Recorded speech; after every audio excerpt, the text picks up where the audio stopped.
प्रिय विद्यार्थियों, आज हम पढ़ेंगे वितरण के माध्यम। आप जैसा कि जानते हैं, उत्पादक जो कि माल का उत्पादन करते हैं, विशेषतः लार्ज स्केल पर बड़ी मात्रा में, वे स्वयं अपने माल को अंतिम उपभोक्ता तक नहीं पहुंचाते।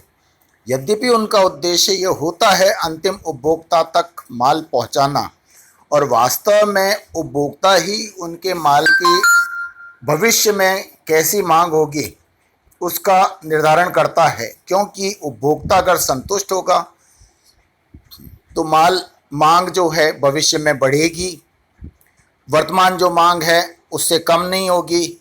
और अगर ऐसा नहीं है तो हो सकता है मांग कम हो जाए और उत्पादित किया हुआ माल पड़ा रह जाए। तो यह रिस्क उत्पादक नहीं ले सकता, क्योंकि उसको अपनी पूंजी का सर्कुलेशन चाहिए। जब तक पूंजी का संचरण नहीं होता रहेगा, उत्पादन आगे की उत्पादन योजनाओं पर काम नहीं कर सकता। अगर एक बार एक उत्पादक ने माल उत्पादित किया और उसका जो पैसा है उत्पादित माल में लंबे समय के लिए फंस गया, जब तक वो पैसे की उगाही नहीं होगी, वो पैसा सर्कुलेट होकर वापस उत्पादक तक नहीं आएगा, तब तक उत्पादक आगे का काम जारी नहीं रख सकता।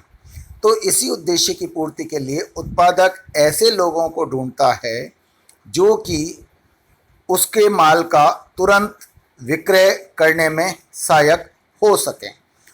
उत्पादक स्वयं उपभोक्ताओं के पास, जो टारगेट मार्केट के उपभोक्ता होते हैं लक्ष्य बाजार के, उन तक स्वयं कोने कोने तक, गांव-गांव, ढाणी-ढाणी तक नहीं पहुंच सकता। लेकिन जो लोग पहुंच सकते हैं उनसे उत्पादक संपर्क अवश्य कर सकता है, और जो प्रभावशाली ढंग से अंतिम उपभोक्ताओं तक वस्तु को पहुंचा सकते हैं, वस्तु का हस्तांतरण कर सकते हैं भौतिक रूप से, ऐसे लोगों को उत्पादक चयनित करता है। ऐसे लोगों को माल अंतिम उपभोक्ता तक पहुंचाने के लिए जिम्मेदारी देता है, और इसके बदले उन्हें उचित पारिश्रमिक भी कमीशन के रूप में या लाभ के एक प्रतिशत के रूप में या अन्य रूपों में प्रदान करता है। उत्पादक से उपभोक्ता तक जो माल का भौतिक वितरण होता है वस्तुओं का, वो करने में जो भी बिचौलिए या एजेंसियां काम करती हैं इस कार्य को सुविधाजनक बनाने के लिए, उन सभी को मध्यस्थ कहते हैं, क्योंकि वे होते हैं उत्पादक और अंतिम उपभोक्ता के मध्य की कड़ी। और इसीलिए इस कड़ी में हो सकता है उत्पादक से उपभोक्ता तक माल बीच में एक ही व्यक्ति के माध्यम से पहुंच जाए, हो सकता है एकाधिक व्यक्ति या फर्मों के माध्यम से पहुंचे। तो अगर एकाधिक होते हैं तो इसे मध्यस्थ श्रृंखला कहते हैं, कि मध्यस्थ श्रृंखला के माध्यम से माल अंतिम उपभोक्ता तक पहुंचाया जा रहा है। अब आपको एक जैसे उदाहरण लीजिए कि एक प्रोड्यूसर ने कोई फिल्म प्रोड्यूस की। अब वो प्रोड्यूसर पूरे भारत के सारे थिएटर्स में फिल्म स्वयं नहीं लगाएगा, थिएटर के मालिकों से पूछ कर कि भाई एक दिन का क्या लोगे, मैं आपके यहाँ 4 शो में फिल्म चलाना चाहता हूँ। अगर उत्पादक ऐसा करने लग गया तो कितनी जगह कर पाएगा? ऐसा संभव नहीं है। और ऐसा कर वो ये लॉटरी कब तक देखेगा कि फिल्म चलेगी या नहीं चलेगी, कितनी उगाही हुई है, पूरी कब तक होगी? नहीं। वो अपनी फिल्म के वितरण अधिकार उन लोगों को तुरंत बेचेगा जो कि उससे ये अधिकार खरीदने के लिए तैयार हैं। और ये अधिकार जितने में भी बिकते हैं वो बेचकर, अगर उसे अपनी फिल्म का प्रोडक्शन का खर्चा और उसका पर्याप्त मार्जिन मिल रहा है, तो वो सारे वितरकों को फिल्म बेच देता है। अलग अलग क्षेत्र के वितरक हो सकते हैं। वो वितरक, मान लीजिए पूरे उत्तरी भारत का ठेका या डिस्ट्रीब्यूशन का राइट एक वितरक ने ले लिया। अब वो उत्तरी भारत में राजस्थान के लिए अलग, उत्तर प्रदेश के लिए अलग, दिल्ली के लिए अलग जो उप वितरक हैं उनको नियुक्त करेगा, और वो आगे जिलावार व्यक्ति जो होंगे उनसे संपर्क कर सकता है थिएटर्स में फिल्म चलाने के लिए, और राइट आगे से आगे बिक सकते हैं। अब मान लीजिए फिल्म इतनी अच्छी हिट हो गई कि उसका बहुत अच्छा रेस्पॉन्स आया, सिल्वर जुबली गोल्डन जुबली करने लगी, तो ये लाभ किसको मिलेगा? ये लाभ मिलेगा मध्यस्थों को। डिस्ट्रीब्यूटर से लेकर बाकी की जो कड़ियाँ हैं वो मध्यस्थ कड़ी कहलाती हैं, क्योंकि अंतिम रूप से जिस व्यक्ति ने फिल्म लगाई उसने तो लगभग जितना उसे मिल रहा है उसका 80% या 70% तो चुकाया ही है, और वो 20-30% का लाभ लोएस्ट लेवल पर ले रहा है, तो उसको बहुत नहीं होता। सबसे बड़ा लाभ होता है जिसने सबसे पहले डिस्ट्रीब्यूशन राइट्स खरीदे थे उसको, और अगर फिल्म नहीं चलती तो सबसे बड़ा लॉस भी उसी को होता है, क्योंकि उत्पादक तक तो अपना पैसा आ गया, उसका पैसा उत्पादक को तो मिल गया विभिन्न डिस्ट्रीब्यूटर्स से। अब ये डिस्ट्रीब्यूटर्स का जोखिम है कि फिल्म चले या ना चले, तो ये जो बीच की कड़ियाँ हैं इनको ही मध्यस्थ कहते हैं। अब अगर अपन ये समझ गए कि ये मध्यस्थ जोखिम भी लेते हैं, उत्पादक से और उपभोक्ता तक चीज़ को पहुंचाते भी हैं, तो ये खरीदना, बेचना, एकत्र करना, उसका स्टैंडर्डाइजेशन करना, कैटेगराइजेशन करना, और अगर वस्तु है तो पैकिंग और मतलब पैकेजिंग जिसको कहते हैं वो करना, रिस्क बियरिंग, ये सारा काम मध्यस्थ करते हैं। सारे ही काम सभी मध्यस्थ करें ये आवश्यक नहीं, लेकिन ये कार्य ऐसे हैं जो मध्यस्थ अलग अलग भूमिका में करते हैं। इन जो मध्यस्थ होते हैं बिचौलिए, इन्हीं के माध्यम से जब माल पहुंचता है, अब जैसे बैंकिंग संस्थाएं हैं या बीमा कंपनियां हैं या ट्रांसपोर्टेशन एजेंसियां हैं या वेयर हाउसेज हैं, माल गोदाम, या वितरण प्रणाली में भाग लेने वाले अन्य कोई लोग हैं, तो उनको अन्य कोई लोग या एजेंसियां हैं जो इस बात की सुविधा प्रदान करती हैं कि माल राइट समय पर राइट व्यक्ति को राइट बाजार क्षेत्र में और राइट टाइम पहुंच जाए या सही प्राइस पर पहुंच जाए, मांग का उचित स्तर होने पर पहुंच जाए। तो ऐसा जो भी कर सकती हैं समितियां या जो भी संस्थाएं इसमें सहयोग करती हैं, इसको सुविधाजनक बनाती हैं, उन्हें फैसिलिटेटिंग एजेंसीज कहते हैं, सुविधा प्रदाता एजेंसियां या संस्थाएं। इनमें शामिल हैं बैंकिंग है, बीमा है, ट्रांसपोर्टेशन है, वेयर हाउसिंग है, ये सब जो सुविधाएं हैं ये फैसिलिटेटिंग हैं, फैसिलिटीज़ प्रोवाइड करती हैं। और इनके बिना आप ये देखिए कि मध्य श्रृंखलाएं अपना काम नहीं कर सकती। पूरा डिस्ट्रीब्यूशन चैनल जो होता है, जो डायरेक्टली इससे रिलेटेड होते हैं, they are mediators, they are channels of distribution. But ये चैनल्स ऑफ डिस्ट्रीब्यूशन जिसके माध्यम से अपना कार्य ढंग से कर पाते हैं उनको कहते हैं फैसिलिटेटिंग एजेंसीज। अब वितरण प्रणाली का जो मुख्य संबंध होता है वो दूसरे सहभागी जो बिचौलिए जिनको कहते हैं उनसे होता है।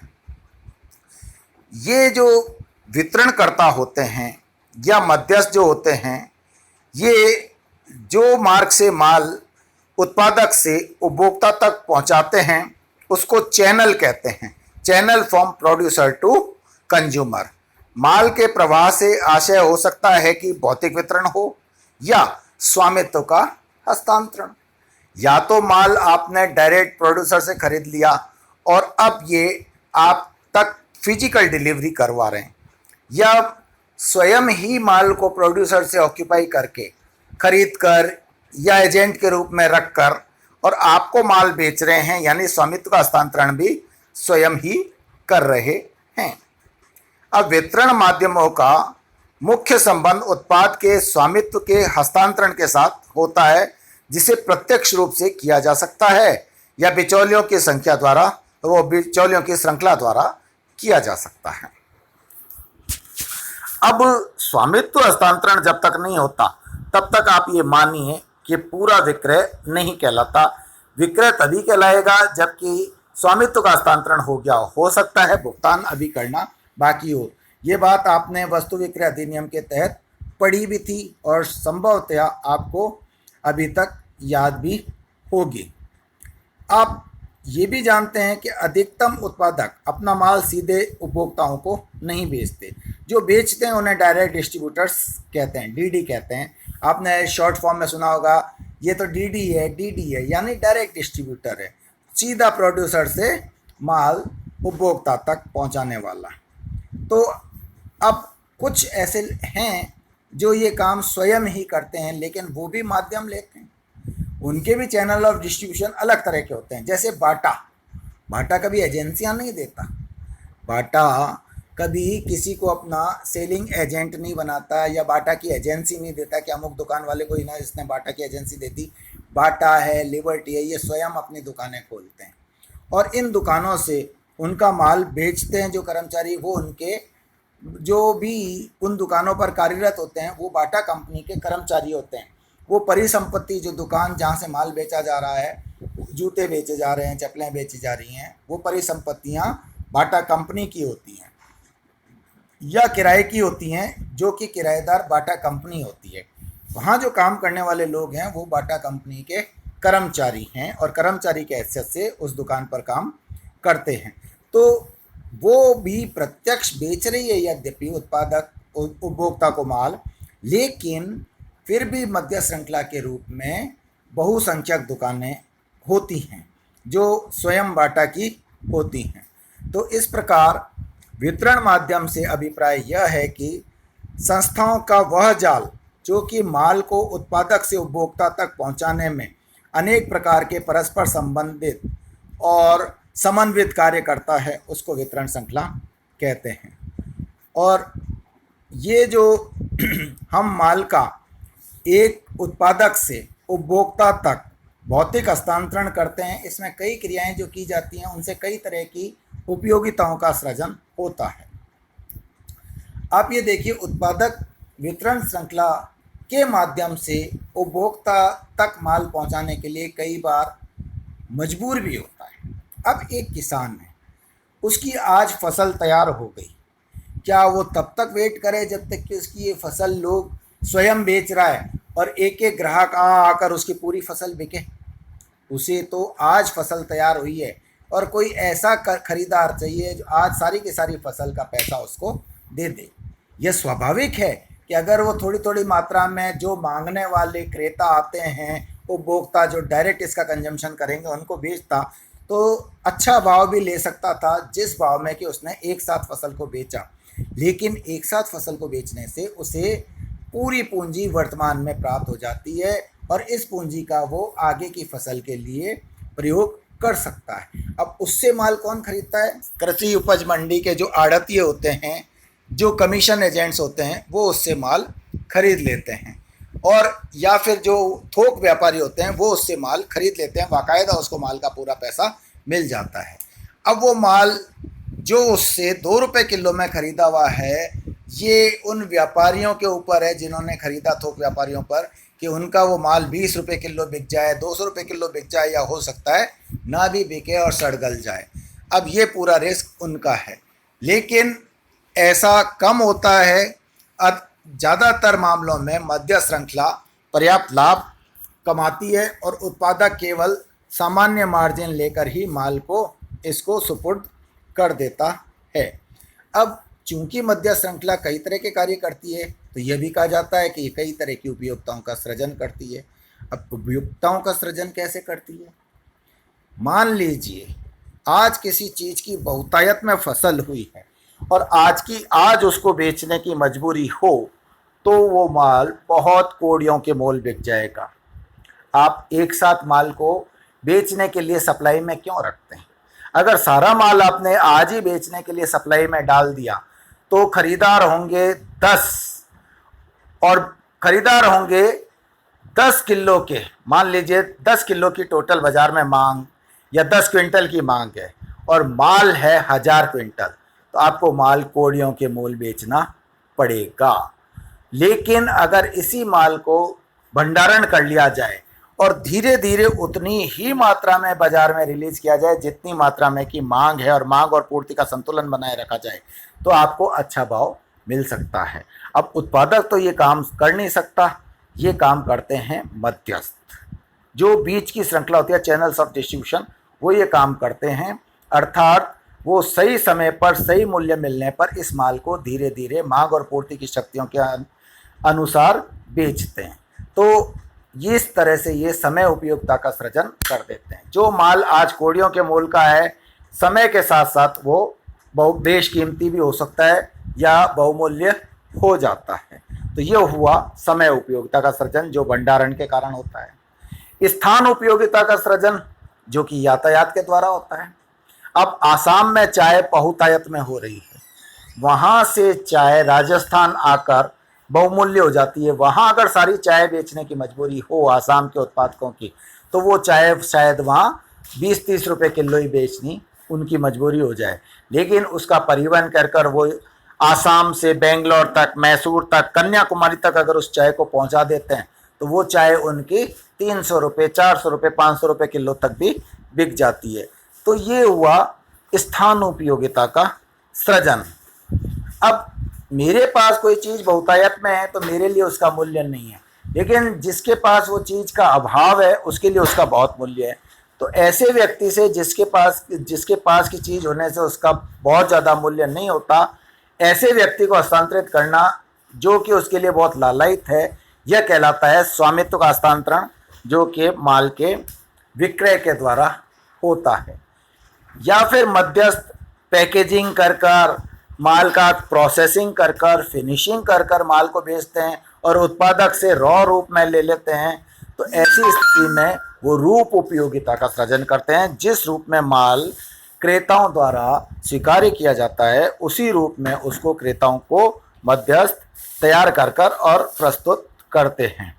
तो यह जो मध्यस्थ श्रृंखला है, यह एक बहुत ही उपयोगी कार्य करती है और ये कई तरह की उपयोगिताओं का सृजन भी करती है।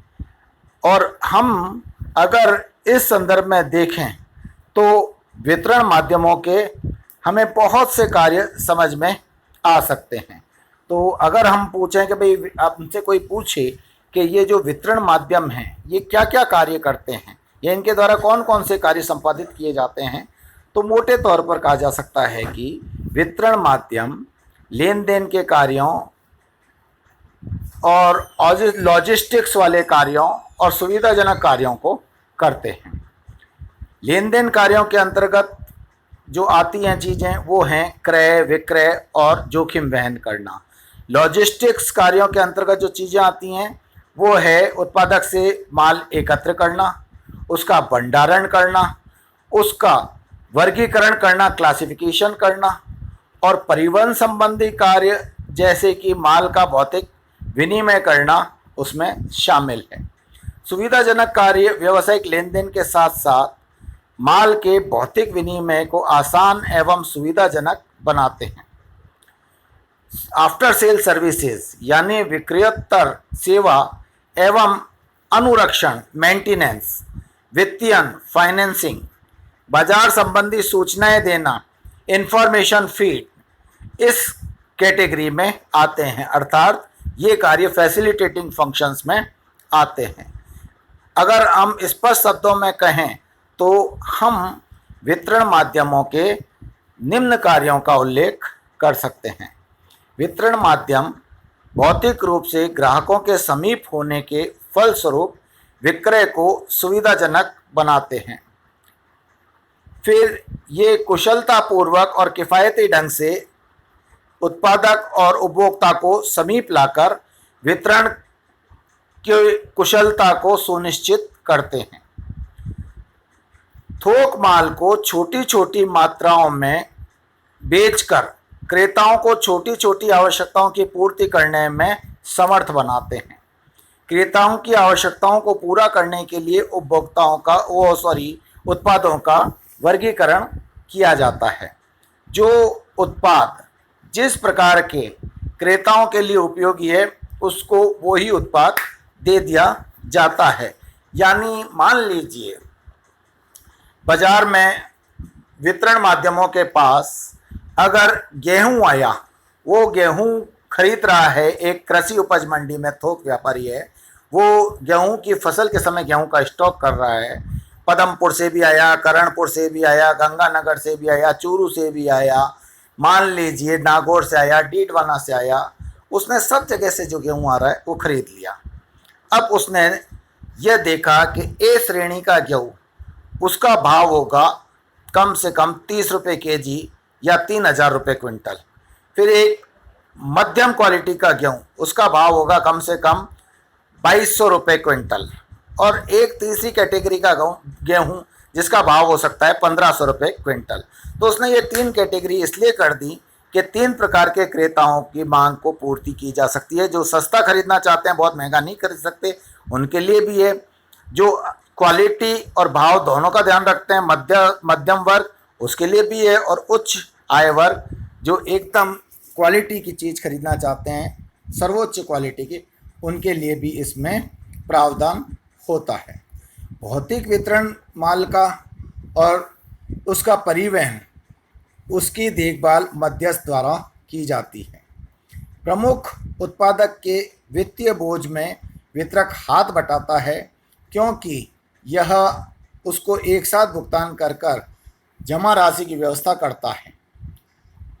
अंतिम उपभोक्ता को माल बेचने तक स्टॉक का फाइनेंसिंग करता है।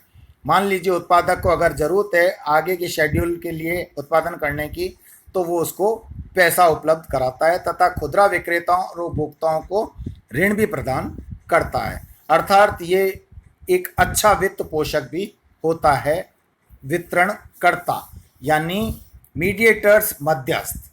यह मध्यस्थी है जो विक्रय कला और विक्रयोत्तर यानी आफ्टर सेल सर्विसेज की व्यवस्था करता है।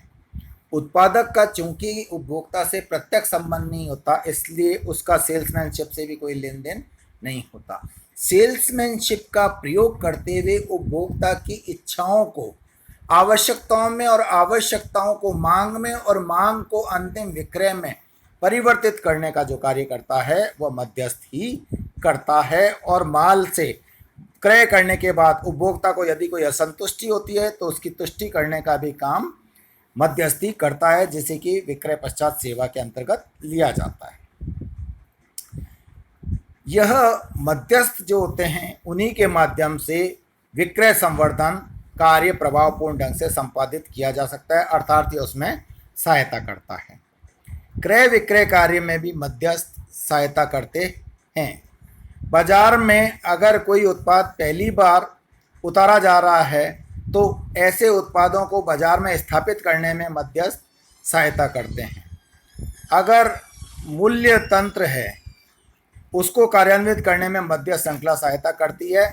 और कीमतों की सौदेबाजी में भी मदद मध्यस्थ करते हैं। अब मूल्य तंत्र का तात्पर्य हुआ प्राइस मैकेनिज्म। अब प्राइस मैकेनिज्म यानी उपभोक्ता चाहते हैं अपना मूल्य स्थापित करना, यानी वो जिस मूल्य पर खरीद सकते हैं उस मूल्य पर वो बिड करते हैं, और उत्पादक बेचना चाहता है उस मूल्य पर जिस मूल्य पर कि उसे अफोर्ड कर सकता है वो बेचना, यानी उसको लागत भी मिल जाए और थोड़ा उसका नॉर्मल प्रॉफिट भी मिल जाए। अब इन दोनों शक्तियों के बीच में कौन से मूल्य पर बेचा जाएगा, बार्गेनिंग होती है। उत्पादक कहता है 50 में दूंगा, उपभोक्ता कहता है 30 में लूँगा। मध्यस्थ इस बात को सेटल कराते हैं और 40 तक भाव अगर बिकती है वस्तु तो इसको संभव बनाने का कार्य केवल मध्यस्थ ही कर सकते हैं। किसी क्षेत्र के संबंध में बिक्री कितनी होगी, वहाँ उसका क्या पूर्वानुमान हो सकता है और बिक्री योजना किस प्रकार से क्रियान्वित की जाएगी, यह मध्यस्थी तय करते हैं। यह कार्य इसलिए महत्वपूर्ण है कि सेल्स के जो फोरकास्ट दिया जाता है मध्यस्थों द्वारा, उसी के आधार पर उत्पादक भावी उत्पादन अपना नियोजन करता है और उसी के अनुसार उत्पादन की मात्रा भविष्य में जो उत्पादन किया जाएगा तय की जाती है। बाजार की जो सूचना होती है, कितने कॉम्पिटिटर्स हैं, मूल्य के संबंध में क्या चल रहा है, प्रतिस्पर्धा किस प्रकार की चल रही है, स्वस्थ या अस्वस्थ, और क्या क्या तरीके अपनाए जा रहे हैं सेल्स प्रमोशन के, ये सारी सूचना और फीडबैक मध्यस्थों द्वारा ही उत्पादकों को दी जाती है। साथ ही यह भी कि उपभोक्ता क्या चाहते हैं, क्या परिवर्तन चाहते हैं, किस मूल्य पर खरीद सकते हैं आदि। इसके साथ ही मध्यस्थ विक्रय के संबंध में और उत्पादन के संबंध में उपभोक्ताओं के परिवेदनाओं के संबंध में सारा रिकॉर्ड रखते हैं, जिसको कि उत्पादक समय पड़ने पर मांग सकता है और उसका उपयोग अपने भावी सुधार के लिए या भावी नियोजन के लिए कर सकता है। क्रेताओं और विक्रेताओं दोनों से समान रूप से मध्यस्थी संपर्क बनाए रखते हैं। फिर अगला कार्य है कि बाजार की आवश्यकताओं के अनुरूप वस्तुओं को उत्पादन हो, यह मध्यस्थों के माध्यम से ही संभव हो पाता है, क्योंकि वो ही ग्राहकों के प्रत्यक्ष संपर्क में रहते हैं और ग्राहक क्या चाहते हैं, कैसा चाहते हैं, यह सूचनाएं उत्पादक तक वो ही पहुंचाते हैं। क्या परिवर्तन करना है उत्पादन में, क्या संशोधन करना है उत्पाद में, ये सारा जो सुझाव होते हैं वो मध्यस्थी देते हैं। वर्गीकृत रूप में या पैकेजों में मदों को उपभोक्ता के सम्मुख लाकर उन्हें उपभोक्ता के प्रयोग योग्य बनाना और स्वीकार योग्य बनाना, यह कार्य भी मध्यस्थों के द्वारा ही किया जाता है।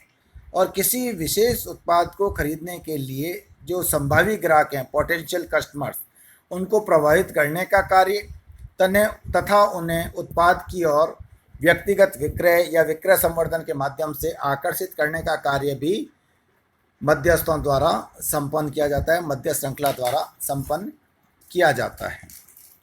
प्राइस स्ट्रेटजीज को मध्यस्थ इस प्रकार से एग्जीक्यूट करते हैं कि जो मूल्य हम चाहते हैं वो क्रेता स्वीकार कर लें और उसी मूल्य पर हमारा विक्रय हो जाए और क्रेता उस चीज़ को उसी मूल्य पर खरीद ले। वस्तुओं का जो भौतिक वितरण होता है उसकी देखरेख मध्य श्रृंखला द्वारा प्रभावी ढंग से कर ली जाती है, ताकि किसी भी स्थिति में मांग और पूर्ति में अंतराल ना आने पाए, पूर्ति अवरुद्ध न होने पाए। नए किसी उत्पाद के बाजार का सृजन करना और उस उत्पाद की मांग को बनाए रखना, इसमें भी मध्य श्रृंखला प्रभावी योगदान देती है। उत्पादक की पूर्ति के साथ साथ नई प्रौद्योगिकी को उपभोक्ताओं को हस्तांतरित करने का कार्य भी मध्यस्थों द्वारा किया जाता है और इसी कार्य के कारण उनको परिवर्तन एजेंट भी कहा जाता है।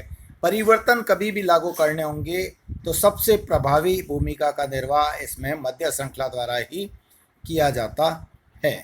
खुदरा विक्रेताओं और उपभोक्ताओं को इनके द्वारा ऋण भी दिए जाते हैं और भी अन्य प्रकार के जो कार्य वर्तमान समय में नए परिवर्तनों या प्रावैगिक युग के कारण उत्पन्न होते हैं वह मध्य श्रृंखला द्वारा किए जाते हैं, क्योंकि बाजार से जहाँ की उपभोक्ता होते हैं, वस्तु के संभावी क्रेता होते हैं और विक्रेता होते हैं, उस बाजार क्षेत्र में विक्रेता के रूप में जो विद्यमान रहता है वो मध्य श्रृंखला ही होती है। Thank you very much.